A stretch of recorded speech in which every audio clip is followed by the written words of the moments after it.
All right. So thank you so much for having me today. My name is Ali Chiavetta. I work as a programming graduate assistant within career services. So I'm a fellow grad student. I am finishing up my master's this semester. Got like a month left, which is crazy. But I'm finishing up my master's of education in higher education. So, like I said, I'm a fellow grad student. So excited to be here today, and hopefully this is fruitful, and hopefully you learn a lot and are able to interact with any questions or anything like that you have. So I'm going to kick it off. I'm going to share my screen here and make sure this is the right. All right. Are we seeing a LinkedIn tips and strategies thing here? All right. Perfect. Yes. Awesome. So like I said, my name is Ali. I put my email right there in case you want to jot it down if you have any questions that come up afterward. Or anything like that. If you think of something later, please feel free. You can always reach out to me via email. I'd be happy to help. And so today we're going to be talking about a couple of different things. We're going to be talking about LinkedIn, obviously. That's one of the big things we're going to be discussing, but some of our learning objectives for this afternoon. We're going to be talking about identifying your personal brand and what that looks like. We're going to be talking about how that's incorporated into job searching. We're going to talk about developing a strong profile on LinkedIn. And so specifically, there are some tips and tricks that I have that we're going to go into and talk about specific to graduate students that are a little bit different than maybe what your LinkedIn profile has looked like in the past in your undergraduate, or if you're creating a LinkedIn profile for the first time. I'm going to give you some tricks and some things to include. We're going to talk about networking. I know that's a big buzzword that people often like to talk about. And so we're going to discuss that a little bit today and what that means, what that looks like, how to do that in kind of the virtual space that we've been in for the last year. And finally, we're going to touch a little bit on the job search. That's not the focus of today's workshop, but we will mention it, or I will be mentioning it toward the end of the presentation. So those are our objectives. That's what we're going to go over this afternoon. Like I said, if at any point you have a question or anything that you wanted to add or anything like that, please feel free either to type it up in the chat or to put something in the Q&A box. I'm happy to look at that.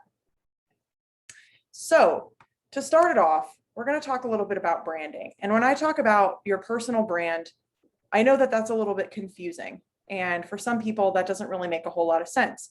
So I wanted to take a step back and think about the different brands that we might all be familiar with of different companies or clothing items or food items or any of those sorts of things. So I want to do a little bit of an interactive thing here. So if you want to put your answers in the chat, I'm going to put up, I have 5 different logos that I'm going to put up. And if you know what the logo is, if you know what the brand is, I want you to throw it in the chat.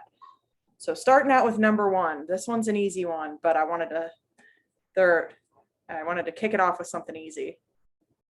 Yeah, so we got, great, absolutely. This is Nike, the swoosh. Everybody knows that's the Nike brand. So how about this one?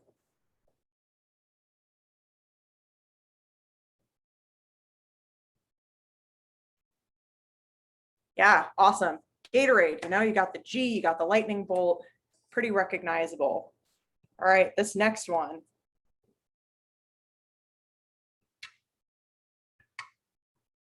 Absolutely. Me being a 27-year-old, I look at this logo and it makes me feel like I'm 1,000 years old, but yes, that is TikTok. All right, the next one, this is a phrase, but can you relate to that? Can you relate to feeling like you're 1,000 looking at TikTok? Yes, absolutely. Seeing a lot of McDonald's in there. Absolutely. I'm loving it. That's their branding. That's something that's super recognizable for them. All right, the last one. This one's a little bit trickier, but I think that you'll still be able to get it. Do you recognize her?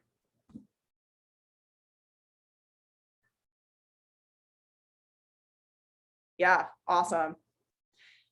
Progressive, right? We see the commercials, we see that's their branding. So all of this to say, thanks for participating. Hopefully that gave you a little bit of a laugh, but we know that there are tons of recognizable brands that we can often identify just by looking at their logo or their slogan or their likeness. So the reason that I bring this up is to transition into talking about your personal brand.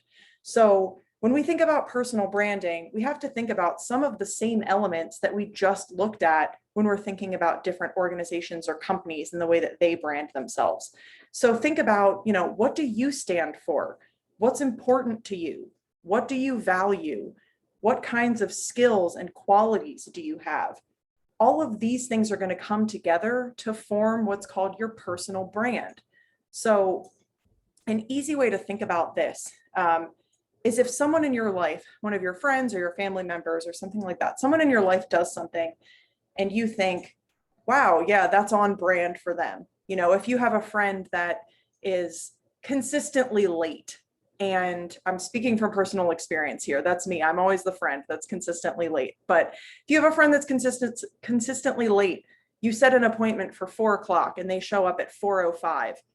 Then you look at them, you say, okay, that's on brand for them. They're always late. So you think about that, hopefully in a more positive light for your personal brand. Think about what's on brand for you. Are you someone that's really, really passionate about the work that you're doing? Are you someone that's, someone in the chat says, I know one. I'm assuming that means somebody who's always late. So, think about what is it that makes you you? What kind of personal brand do you have? So really think about that. Think about those skills and experiences and qualities that you have about yourself. What makes you stand out? What makes you you? And this, by identifying your personal brand, that's going to help you in your job search. That's going to help you in your networking. That's going to help you with your online identity, so to speak, with like a LinkedIn profile, all of these things. I mean, I wanted to start kind of at the basics, but this really builds on a lot of these other career preparatory activities by knowing who you are going into the workforce. So the reason why I bring all of this up, why talk about a personal brand? Here's the point of thinking about this. You can see on the screen here are some of the realities of the ways that employers interact with their potential hires. So, if you're watching this today and maybe you're somebody that's thinking about your job search for the spring, maybe you're graduating, maybe you're finishing up your master's or your doctoral program in the spring and you're thinking about jobs. Maybe you're early on in your program and you're not quite looking at jobs yet. This is still relevant. It's still important to think about. Like I said, here's the reality. You know that most of us use things like social media. So employers are the same way. So whether that's, whether you're looking to go into academia, whether you're looking to go into industry, it doesn't really matter. Whoever your potential employer is likely going to screen their candidates by looking at things like their social media, their LinkedIn profiles, even just doing a Google search of your name. So you can see on the right there, 3 out of 10 employers have somebody that's devoted to reviewing candidates' social media. I know for myself personally, the job that I worked before coming into grad school, my supervisor flat out told me that he had looked at my Facebook profile before hiring me. So it just goes to show that what you put out there about yourself, the way that you brand yourself online is really important.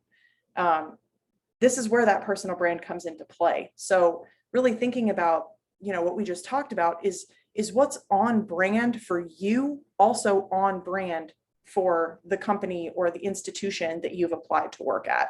These are just some things to kind of keep in mind. So when we think about branding, when we think about personal identity online, one of the first things that comes to mind is LinkedIn.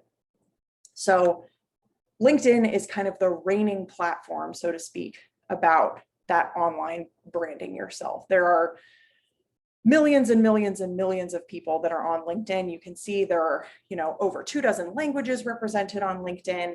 You can see this is from a 2014 survey, so it's a little bit dated. That number of Penn State alumni, I just looked at it yesterday. It's getting closer to 500,000. Penn State alumni that are using LinkedIn. So a huge number of people that are using LinkedIn that are associated with Penn State. And as you can see, a large percentage of employers use LinkedIn for recruiting. So it's a great tool for networking, for sharing work accomplishments, and sometimes even for finding a job. Especially during the pandemic, LinkedIn has been a really great tool to connect with other people.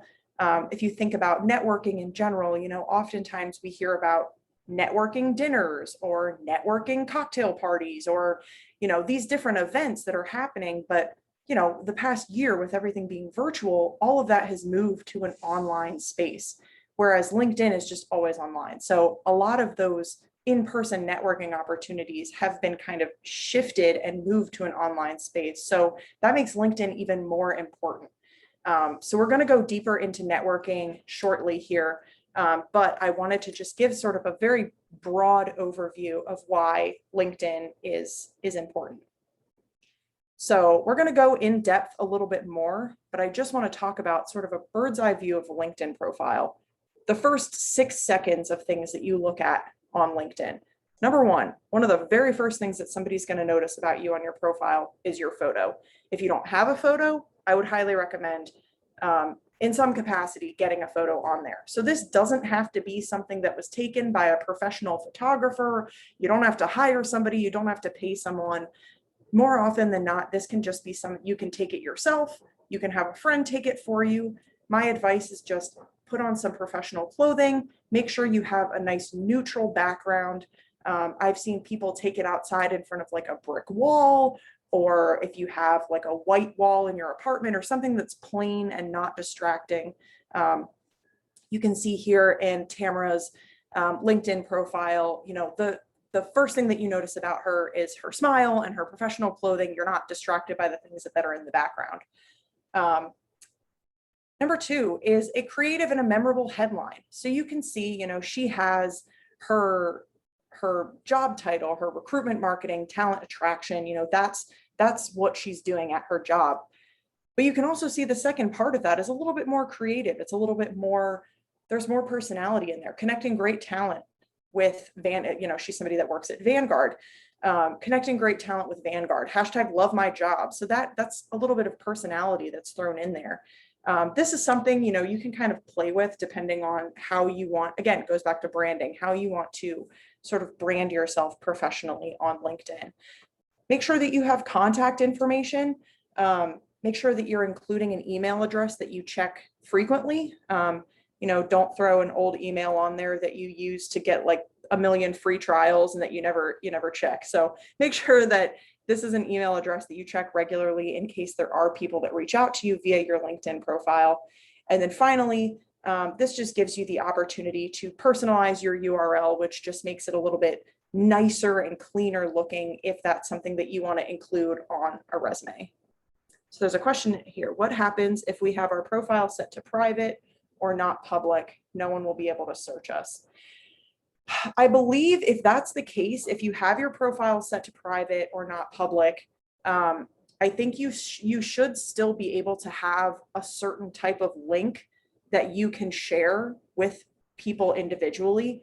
Maybe you don't put that on your resume. Maybe that's something that if, I know that there are certain cases where there are certain jobs where you're not allowed to have, a lot of personal information out there. Sometimes like government jobs or any kind of thing where you need any sort of clearances. So I'm not sure if that's your situation, if that's what you're referring to, but I believe if you have a private profile, you should still be able to have some sort of a link that you can share with a potential employer if they ask, and use it more on a case-by-case basis rather than just kind of putting it out to the world on your resume. Hopefully that answers your question or gives a little bit of context to that. All right. So this is a lot of text on one screen. You don't necessarily have to sit here and read this entire summary. This is just an example. But the next thing down underneath that little initial photo and headline and contact information that I shared, the very next thing down below that is what's called a professional summary. So this almost looks like the first maybe paragraph of your very best written cover letter. So think about this. Who are you? Again, what's your brand? What are you giving off? What do you want people to know about you? What are your qualifications? What are your goals? In this example, it says right off the bat, I'm a results-oriented leader with a passion for et cetera, et cetera. You can see right off the bat who this person is and what they're looking for. You can see below, here are the industries I've worked in. Here's the experience that I have. Here are my specialties. This doesn't have to be a cookie cutter thing that you copy and paste this. This is just to give you some ideas. And I'm actually going to flip to the next slide because this gives a better breakdown. If you want to screenshot this, if that's helpful, if you're looking at that professional summary, here are some of the things that you can include. That's a common question that we get asked is, hey, I have my LinkedIn profile. What do I put in the summary? I don't know what to put about myself. So hopefully this breaks that down a little bit.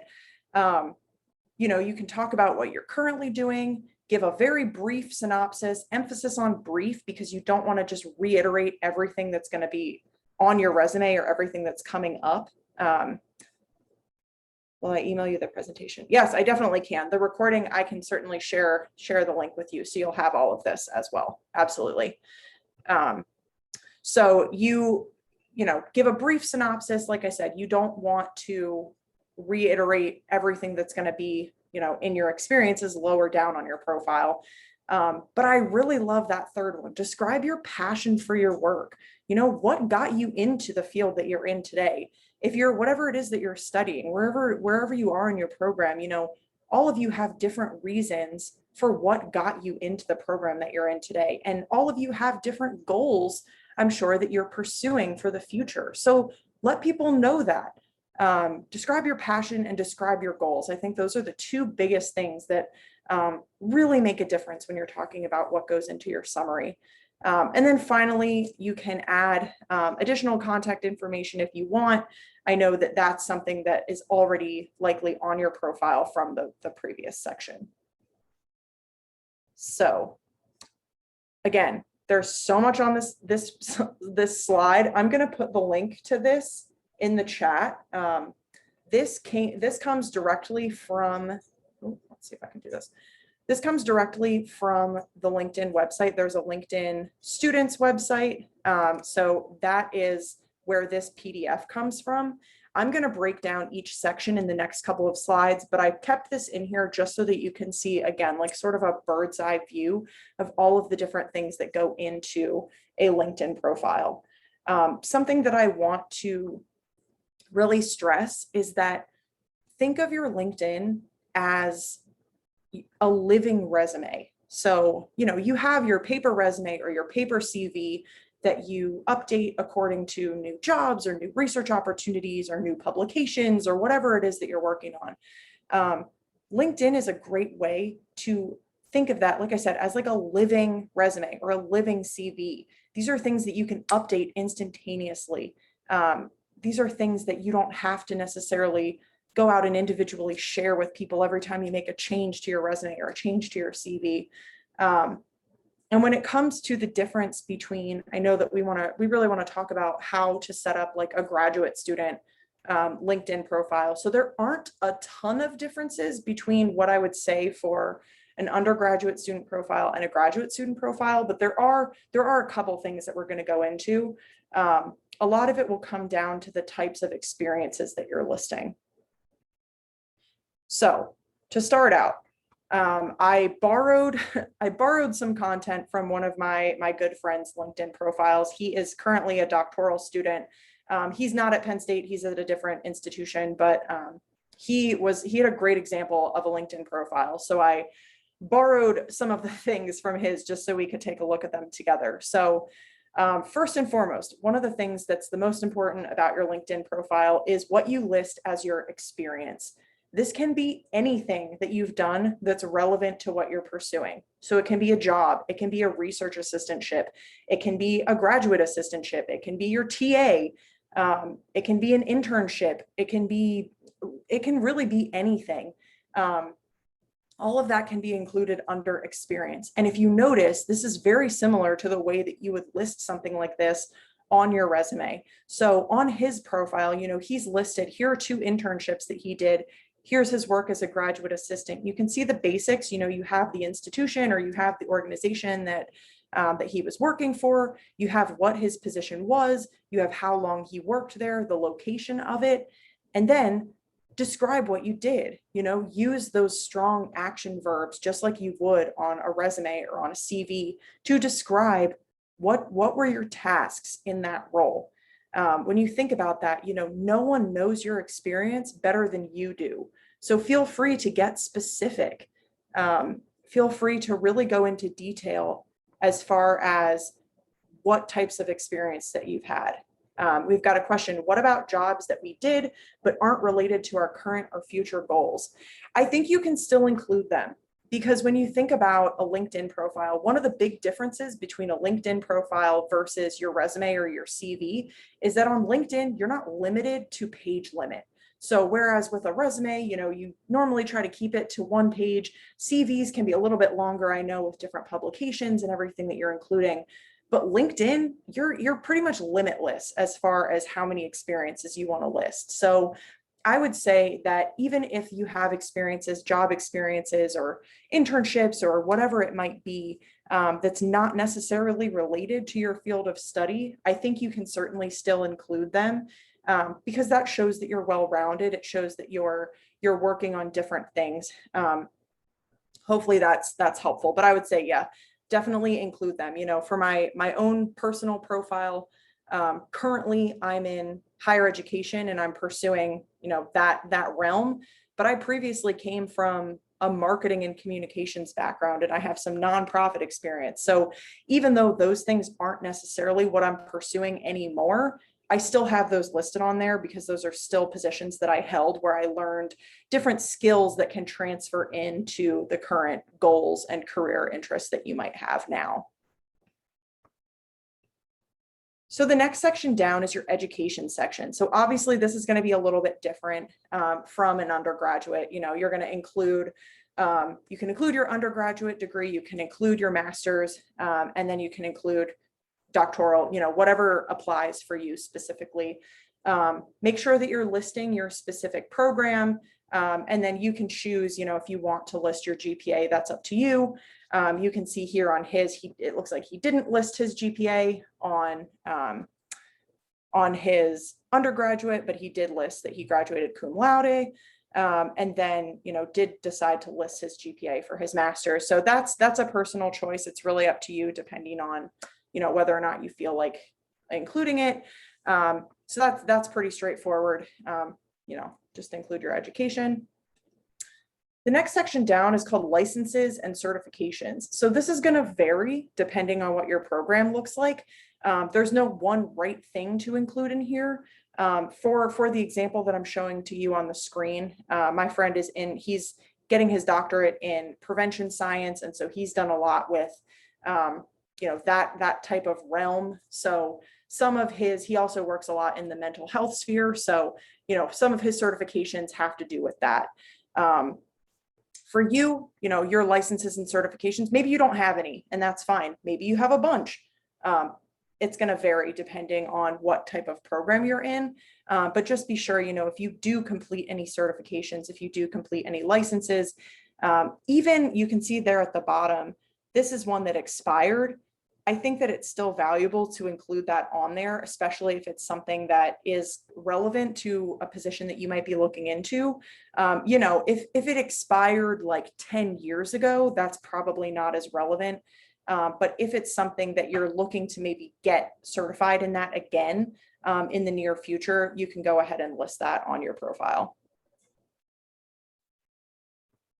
So one of the next sections is your volunteer section. So this can be related to your degree. This can be something completely different. It really doesn't matter. I think that the specifics here are just that this is tailored toward volunteer experience. So just like you would describe your work experience or some of those other things that we talked about earlier, volunteering is the same thing. So, in this profile, it talks about volunteering at LifeLink, volunteering at Women's Aid Services. So you can see there are still those bullet points of describing okay, what was your role as a volunteer? What did you do? So just being sure that you're describing well the things that you did to give people a better idea of what your role there was. And again, doesn't necessarily have to be things that are related to your program of study. If you're very active in your community, or if you have a community organization or a religious organization that you're part of, or any of those things that you're volunteering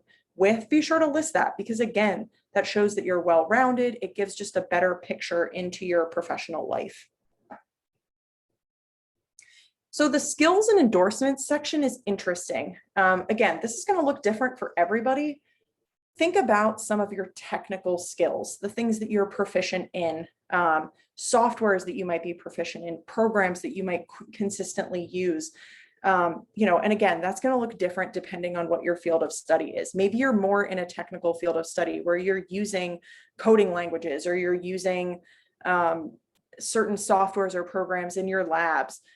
These are all things that you can list under skills. Maybe you're more in the social sciences. Maybe you have more of a humanities background, and some of your skills are, public speaking, or I don't know, time management is listed, but just really think through what some of your soft skills are and what some of your technical skills are, and go ahead and list them. And the neat feature about LinkedIn, you can see that second part there, is those endorsements.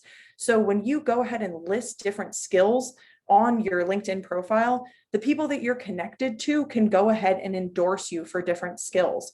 Those can be people like colleagues or teammates or classmates or professors or advisors or whoever it might be that you're connected with on LinkedIn. This is just people basically giving you a thumbs up to say, hey, yeah, you said that you're really good at using some coding software, and I've seen you use it and you're great at it. I'm going to endorse you. That just gives that extra, that extra kind of oomph to say, hey, not only do you say you're good at it, somebody else is endorsing you and saying, yeah, I've seen you do that. You're good at it. So it just carries a little bit more weight. Like I said, any kind of specific skills that might be relevant to your program or to things that you're studying.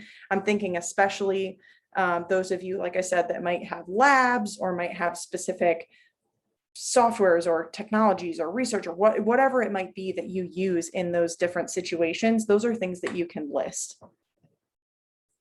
So this is probably the biggest section that I would say differs from a graduate LinkedIn profile and an undergraduate LinkedIn profile. So this is going back to, like I said, this is my friend's profile. He is a doctoral student currently.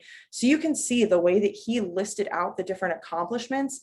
It gives you the option to customize this depending on what you'd like to list. But you can list certain courses that you've taken that you want to highlight. If you have any projects or presentations that you've given that you want to list, this is the place to do them.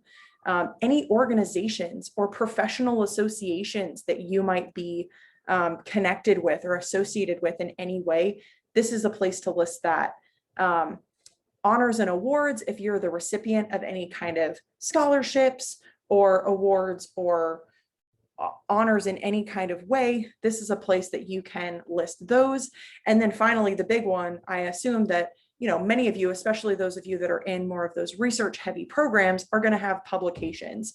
So if you're wondering, okay, where do I put the publications that I have on my profile, there is a section that is dedicated to publications. So, for him, he only has one right now. If maybe you're somebody, maybe you have 20, I don't know, maybe you're super ambitious and you've got a lot going on.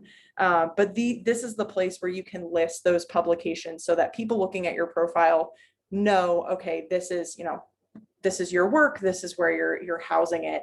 The other section here that's not included, or that he didn't include, there is a languages section. So especially if you know multiple languages, if you speak multiple languages, certainly include that. That's always a huge plus for people that are multilingual and entering the workforce. So the last section, all the way down at the bottom of LinkedIn, is called the recommendations section.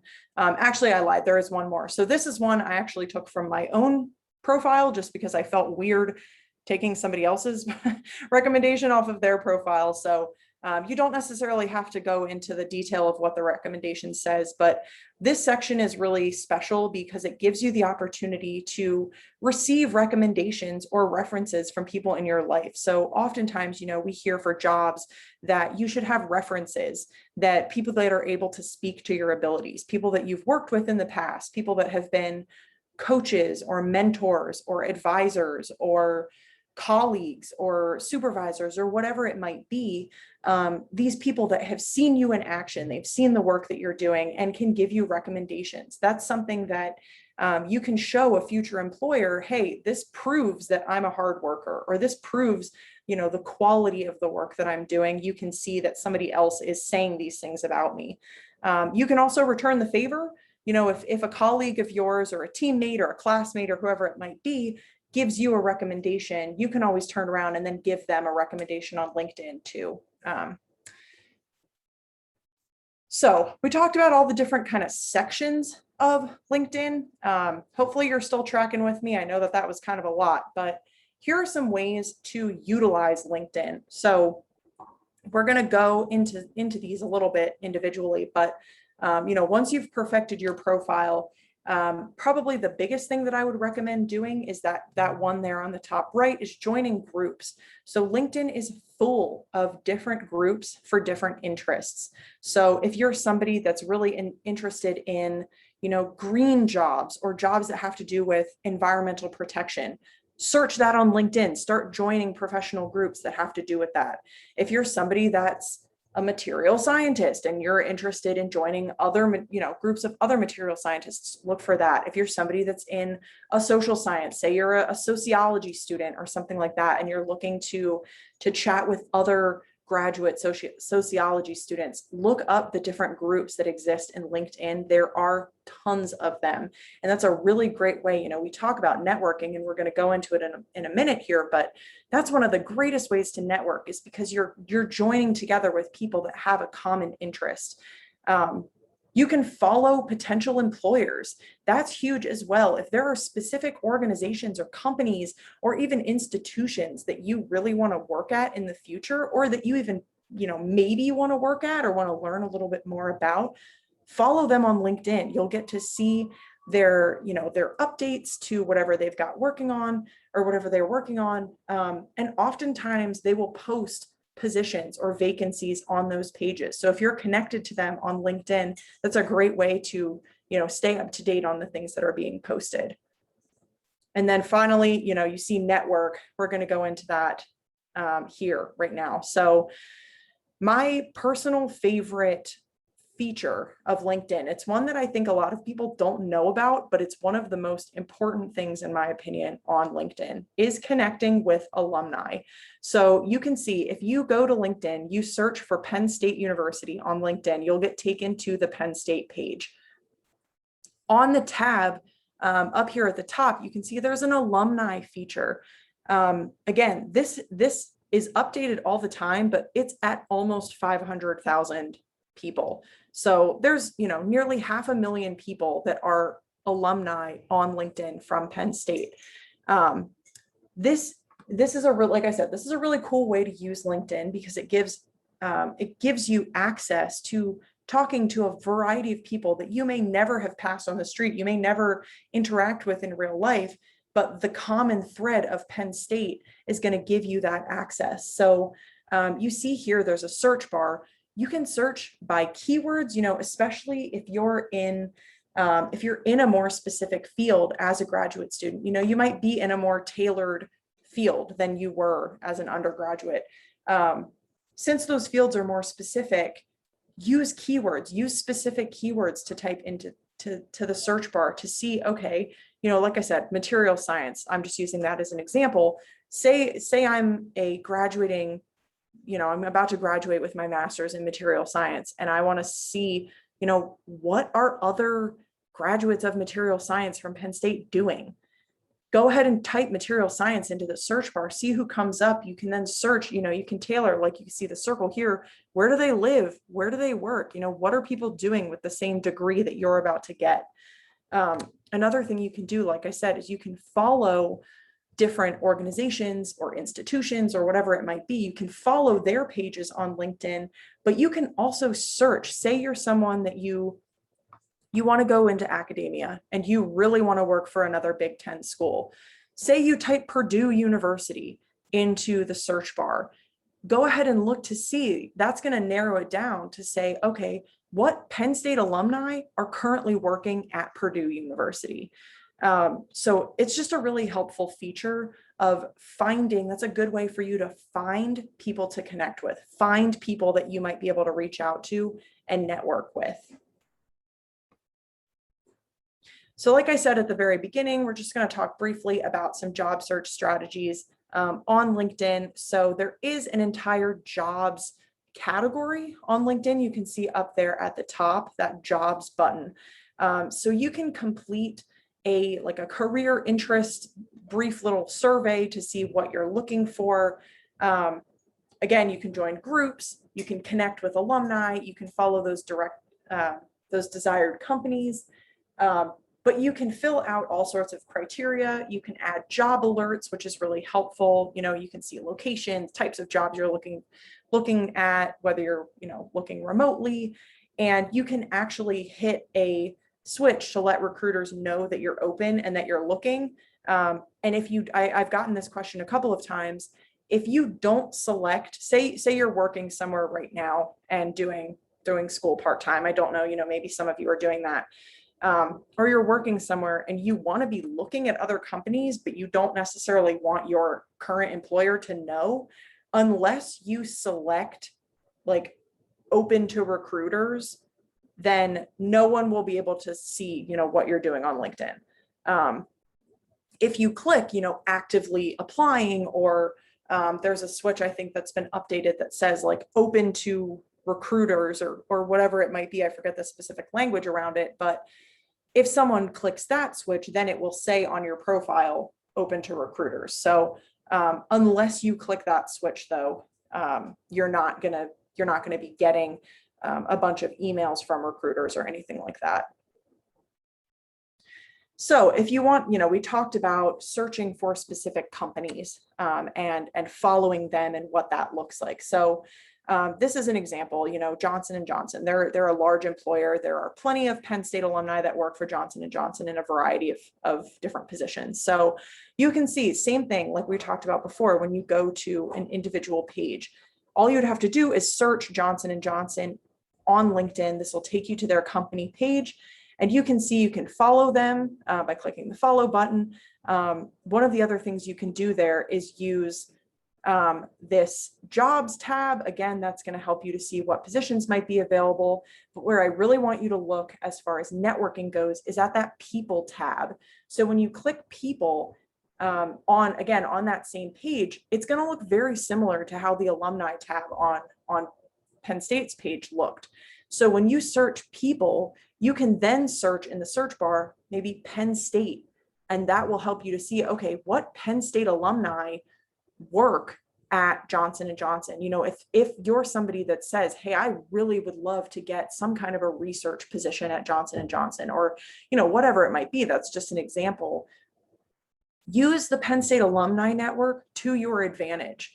If that's you, if you say, yeah, I would love to, like I said, this is just an example, but if you're like, yeah, I would love to work at Johnson & Johnson, but I don't know how I'm going to get connected there. It's a huge company. Do a search like this to indicate, okay, who from Penn State is working at Johnson & Johnson? Is this someone that I could reach out to and connect with to maybe give me a little bit more information? So all of this is fine and good, but you might be wondering, okay, well, if I connect with somebody, what am I supposed to say? How do I start that conversation? Oh, we already talked about that. So, you connected with someone, you hit that connect button on LinkedIn. Now what? What does that look like? Number one, personalize your message. Introduce yourself. Immediately mention that you're from Penn State. That's going to be that connecting factor. That's going to be your reasoning for why you're reaching out. So, introduce yourself. Let them know that you're from Penn State, that you see that they went to Penn State, and then write a brief message about essentially what you want from them. Do you want to do an informational interview with them and ask them about what their job looks like and how they got to be where they are? Do you want to meet over coffee and have a conversation? Do you want to ask for resources or ask for advice? Whatever it is that you're reaching out for, just make sure that you're clear about that. Be concise, don't write them a 5-paragraph message. You want to be concise, just like you would in an email or anything like that. Obviously keep it professional. And you want to be strategic with who you're reaching out to. Just because you see alumni that are in your field, that doesn't necessarily mean that you have to click and connect with every single one of them. Look at their profiles, see if you have things in common, see if they're people that you would want to chat with and want to get to see their experience and how they got to where they are. So be strategic with that. It's better to identify a few high quality connections rather than just, canvassing hundreds of people to connect with. So then that fourth or the fifth step there is to actually reach out, type up that message, connect with them. And then if you don't hear back after about a week or so, you can follow up. Again, this is a common question that we get asked is, hey, I reached out to somebody on LinkedIn and they never responded. What do I do? Keep in mind, not everyone is on LinkedIn every day. I mean, I work in career services and I'm not on LinkedIn every single day. So there's a chance that maybe they just didn't see your message. So that's why I say, give it about a week, be patient. Obviously people are busy, especially in this virtual space. People are working from home. They're, everyone's got their own thing going on. If you don't hear from them or if they don't respond to you in about a week, you can follow up, just send them a brief second message that says, hey, I'm still interested in connecting. I'd love to be able to chat with you. If you have a moment between now and next week, please let me know. Here's my contact information. Send that second message. And then if you don't hear from them after that, I would just move on to the next connection. You don't want to necessarily be bombarding people with messages in their inbox. So yeah, if you don't hear back from them after you've tried reaching out twice, I would say, move on to the next person. If you do hear back, that's great. Then you can kind of take it from there, whether that looks like, hey, let's set up a phone call or a Zoom call, or if we're local, maybe we can get together for coffee or something like that. Whatever that looks like for you, you can certainly personalize it there. So we've gone over a whole lot of things regarding LinkedIn today. Hopefully what I was talking about made sense. Hopefully that breakdown cleared things up a little bit. For additional help though, we do have an entire page on LinkedIn on the Career Services website. So that does, it breaks it down again, just like I did, if that would be helpful to you. We also have a full career counseling staff that can assist you in creating a LinkedIn if you've never created one before, or perfecting your profile or just tweaking your profile, whatever it might be. That's something that we do, is we look at LinkedIn profiles for students. So I just wanted to put that out there, that help exists depending on what you might need in what capacity. So all of that being said, I'm going to turn it over to see if anyone has any questions or anything that they needed me to clarify. I'm happy to go over that. Like I said, please feel free to utilize the Q&A box or the chat. Either of those is fine.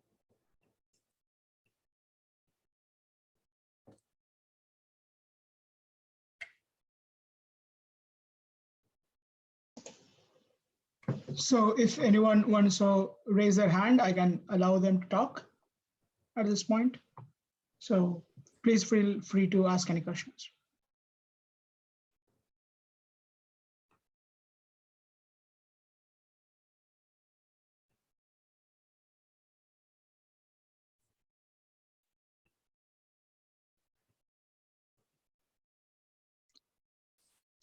Hi.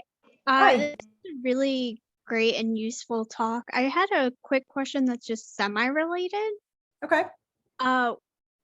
What is your opinion on like infographic resumes? Like, do you think those, in addition to LinkedIn, put you as a stronger candidate, or are they sort of distracting? Um, I would say that it depends on your field. So I think if you're someone that's in more of a creative field or something like that, where it would make sense to almost use your resume as a like a portfolio piece or something that you can sort of show off your design skills, I think that it makes sense. For instance, like I said, I came from a marketing and communications background. So my previous resume was kind of like that. It was sort of more graphical and had like my photo on it. It had just, different things because that made sense for the industry that I was in.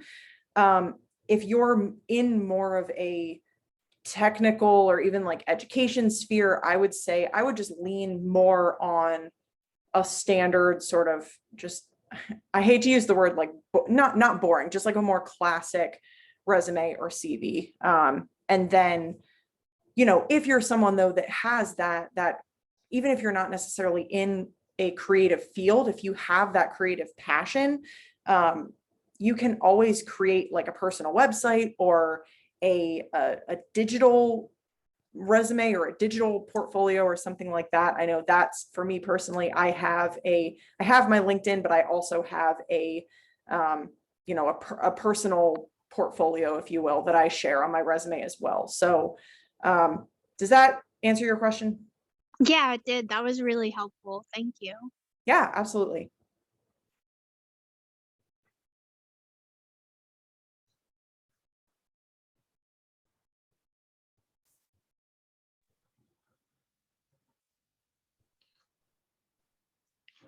Yeah, hi. I had a question.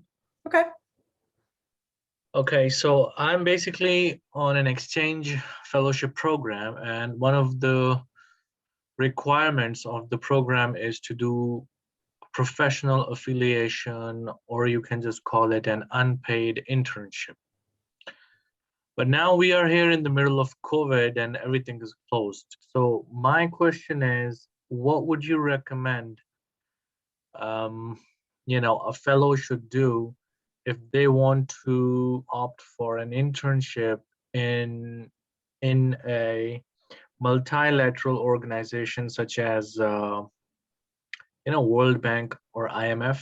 Any particular suggestions? Because I've been trying, like it's been a month, but most of the places are working from home, or they are not kind of doing any available internships, like any programs that are open because of COVID. So what suggestions would you give for a fellow? Well, I mean, I'll start off by saying I think this is probably a longer conversation than what I can kind of give you right now. So I'd encourage you to continue the conversation if it works in your schedule to maybe sit down in a one-on-one with a counselor, just so that you would be able to talk about this like and give the full detail. But I think the first thing that comes to mind of just maybe as a first step in a direction that I can point you towards is really leaning on, like I said, I mean, I know we just came off of a presentation talking about LinkedIn, but really using, so you just mentioned like right off the bat, 2 different organizations that you have an interest in maybe getting involved with. So do a search within the Penn State alumni on those specific organizations to see if you can find people that are alumni that are working there. And maybe it's worth reaching out to give them a brief synopsis of your situation, to say, I'm looking for an unpaid internship in this area. I see that you also are from Penn State. I'm from Penn State, and just wondering if you can give me some information, or if you might be able to connect me with someone that I could speak with about this. And so I think especially, if you're looking for an unpaid internship, I think that you would have a lot greater of a chance of finding something that's maybe hasn't necessarily been advertised. Maybe they need the help, but they just haven't advertised it, because a lot of people are looking specifically at paid positions. So especially if you're okay with an unpaid position and you're just looking for the experience, I would kind of lead with that to say, hey, I have this expertise and I'm looking for this experience. My program, allows it to be an unpaid internship. Is there are there any opportunities that you know of that I'd be able to assist with in your department or in your office or anything like that? Does that help? Yeah, I'll try, I'll try to do that. This is a good idea because otherwise it's a bit tricky these days. Everybody has their own kind of health and safety protocols and other stuff. Mostly the travel restrictions are also kind of making it very challenging. Yeah, and I know that's why I'm, like I said, I know people use networking as a buzzword, but really that's so many positions and so many options out there are not necessarily like officially posted.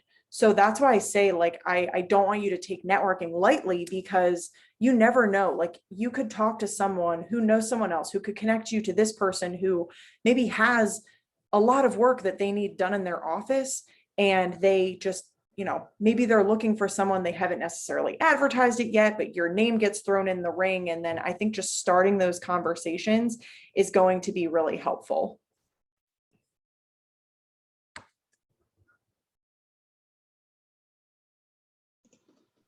So I had a question. Sure. So I was wondering, so when you talked about the volunteering part of the LinkedIn profile, I was wondering, so if the student organizations, that is, say, for example, GPSA in Penn State, so that comes under volunteering, not under the job section, correct? That can go, actually, I would recommend putting that here. I'll go back to the one slide of, let me make sure I'm going back to the right one. I would say actually that might make more sense under organizations. So since, where you would list Penn State Graduate and Professional Student Association, I think that would make the most sense there. That being said, though, if you are, if you're someone that holds a leadership role or something like that within this organization or within any of your organizations, you can list Penn State GPSA here as an organization, but also list your experience where you would talk about like job experiences or anything like that. Like, say you're the president or whatever, say, whatever the position is that you hold with GPSA, you can list just like you would here to say, here's my title, here's the organization that I'm with, here's what I do. Does that make sense? Yes. Yeah, thank you. Yeah, absolutely. So I saw there was a question in the chat. I put my email in there again. If you have any additional questions, or if there's anything, maybe you're, for whatever reason. Yeah, I just put my email in there. So you can see that. Hopefully, I know we're running low on time here. We got about 5 minutes left. So hopefully this was helpful. I thank you so much for having me, and yeah, I really enjoyed talking to you. And like I said, please don't be a stranger to career services. I know it's kind of a situation where a lot of people think that we only serve undergraduate students, or that we only have resources to serve undergrads. But we do serve graduate students. So please, if you have things that you need questions, or things you have questions about, or you need some support in any way, please feel free to utilize career services. We're happy to help you. I would like to thank Ali for the excellent presentation, and I thank the audience for being such a patient audience today. We will post this presentation on our website, and till then, I wish you all a very nice weekend. All right.